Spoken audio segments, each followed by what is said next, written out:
এশার নামাজের পরে যে দোয়া পড়লে গায়েবীভাবে রিজিক লাভ হবে।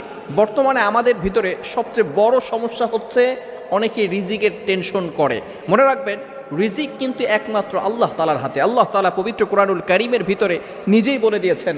আপনি পবিত্র কোরআনুল কারীম খুলেন, 12 নম্বর পারার 1 নম্বর পৃষ্ঠার 1 নম্বর লাইন, সূরা হুদের 6 নম্বর আয়াতে আল্লাহ তাআলা বলে দিয়েছেন, ওয়ামা মিন দাব্বাতিন ফিল আরদি ইল্লা আলাল্লাহি রিজকুহা। দুনিয়ার ভিতরে এমন কোনো প্রাণী নাই যে প্রাণীকে আল্লাহ তাআলা রিজিকের ব্যবস্থা করেন না। অর্থাৎ রিজিকের ব্যবস্থা একমাত্র আল্লাহ তাআলাই করেন। এজন্য রিজিক একমাত্র আল্লাহ তাআলার কাছেই চাইতে হবে। আমি যে দোয়াটির কথা বলবো সেটা রাসূল সাল্লাল্লাহু আলাইহি ওয়াসাল্লাম নিজে ফাতেমা রাদিয়াল্লাহু তাআলা আনহাকে এই দোয়াটা শিক্ষা দিয়েছিলেন। মনে রাখবেন, নবীজি সাল্লাল্লাহু আলাইহি সাল্লাম বিভিন্ন সময় সাহাবায়ে কেরামদেরকে কিছু আমল শিক্ষা দিতেন। ভালো করে শুনেন, ফাতেমা রাদিয়াল্লাহু তাআলা আনহাকে